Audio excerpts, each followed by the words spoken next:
Hay leyendas que la verdad parecen escritas por el destino. Y la de Nikola Tesla arranca justo así, a la medianoche del 10 de julio de 1856, en medio de una tormenta eléctrica tan intensa que, dicen, terminó definiendo su vida y la forma en que el mundo entero se iba a iluminar. Imaginen la escena. Los relámpagos partían el cielo de Croacia y la partera, asustada, dijo que era un mal presagio, que ese recién nacido sería un hijo de las tinieblas. Pero su mamá, Duca, le interrumpió con una seguridad casi profética. No, él será un hijo de la luz. Y bueno, vaya que tenía razón. Porque la mente de ese niño no solo registraría más de 280 patentes poniéndose al tú por tú con el mismísimo Thomas Edison, sino que terminaría sentando las bases de todo nuestro mundo tecnológico moderno. Esta es la historia de ese hijo de la luz. Para entender al genio, primero hay que entender su mente. Y la de Tesla no era para nada una mente común y corriente. Era, de verdad, algo de otro nivel. Verán, Tesla tenía lo que se conoce como memoria eidética, o sea, memoria fotográfica. Esto le permitía hacer cosas increíbles, como memorizarse libros enteros, pero lo más impresionante era cómo usaba esta habilidad en su trabajo. Su proceso era extraordinario. No necesitaba dibujar planos al principio. Él concebía una idea, la visualizaba completica en 3 dimensiones dentro de su cabeza. Y ahí mismo, en su mente, corría simulaciones para probarla y corregir cualquier falla.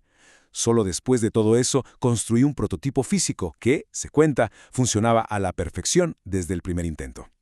Ahora, vamos a ver cómo esta mente tan fuera de serie se clavó en una sola obsesión, una que cambiaría al planeta para siempre. Y esa obsesión era la corriente alterna, o sea, para 1888, Tesla le vendió la licencia de su sistema revolucionario a George Westinghouse. La clave de todo era su motor de inducción, que funcionaba con un concepto brillantísimo, el campo magnético rotativo. Pensemos en un motor que se mueve sin necesidad de contacto físico, impulsado por una fuerza invisible que gira. Ese fue, ni más ni menos, el nacimiento del suministro eléctrico como lo conocemos hoy.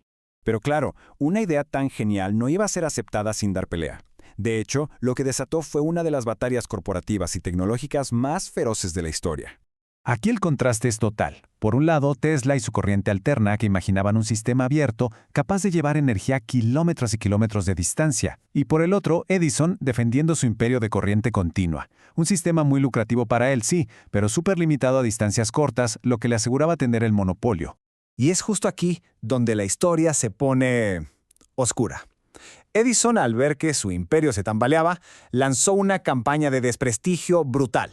Se dio cuenta de que la gente le tenía miedo a esa nueva y poderosa fuerza invisible llamada electricidad, así que se aprovechó. Financió demostraciones públicas donde electrocutaba animales con la corriente alterna de Tesla para que la gente la asociara con peligro y muerte. Su campaña llegó tan lejos que incluso ayudó a desarrollar la primera silla eléctrica, asegurándose, por supuesto, de que usara la tecnología de su rival.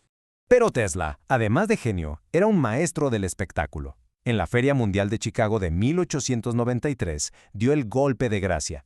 Iluminó todo el evento, la famosa Ciudad Blanca, con cientos de miles de focos alimentados por su sistema de corriente alterna. Fue una demostración de poder y luz que le probó al mundo que la CEA era segura y, sobre todo, superior. La victoria se selló en 1896, cuando sus diseños permitieron domar la fuerza de las cataratas del Niágara, creando la primera gran central hidroeléctrica del mundo. Con la guerra ganada, ¿alguien creería que la mente de Tesla se detendría? Para nada. Él ya estaba soñando mucho más allá de los cables y los postes de luz. En 1898, en el Madison Square Garden, presentó su Telautomaton, que era un barquito controlado a distancia.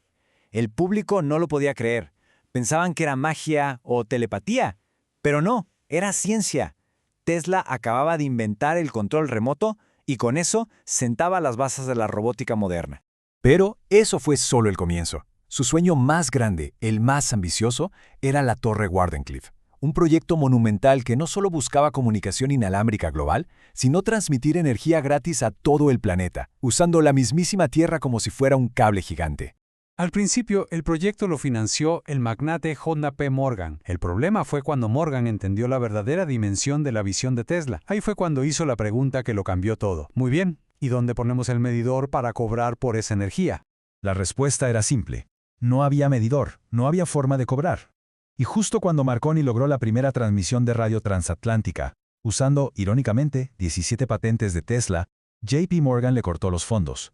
El sueño de la energía libre y gratuita para el mundo se vino abajo. La caída de Wardenclyffe fue el inicio de un declive lento y muy trágico para un hombre que simplemente vivió demasiado adelantado a su propia época.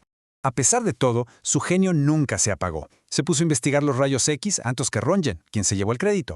En 1917 planteó los principios de lo que hoy conocemos como radar, incluso diseñó conceptos para aviones de despegue y aterrizaje vertical.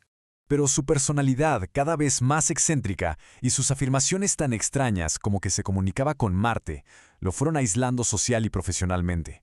En sus últimos años, sus únicos compañeros eran las palomas de Nueva York, a las que alimentaba y cuidaba con una devoción casi paternal. Murió en 1943, solo y en la pobreza, en la habitación 3327 del Hotel New Yorker. Y casi inmediatamente después de su muerte, el FBI confiscó todos sus papeles y sus notas, buscando quizás secretos tecnológicos que el mundo todavía no estaba listo para conocer. Durante décadas, su nombre prácticamente se borró de la historia, quedando como una simple nota al pie en la biografía de Edison. Pero la historia, a veces, tiende a poner las cosas en su lugar. En 1960, la comunidad científica le dio uno de los mayores honores que existen. La unidad estándar para medir la densidad del flujo magnético fue bautizada como Tesla. Su nombre quedó así, grabado para siempre en los cimientos de la física. Y es como si él mismo lo hubiera sabido. Una vez dijo: dejemos que el futuro diga la verdad y evalúe a cada uno según su trabajo y sus logros. Y el futuro finalmente le dio la razón. Hoy, su nombre es sinónimo de innovación, de pensar diferente. Fue el arquitecto de nuestra era moderna, un hombre que claramente prefirió la libertad del conocimiento a la riqueza. Y esto nos deja con una última pregunta. ¿Fue Nikola Tesla el inventor más brillante y al mismo tiempo el más trágicamente olvidado de la historia? El debate sigue abierto.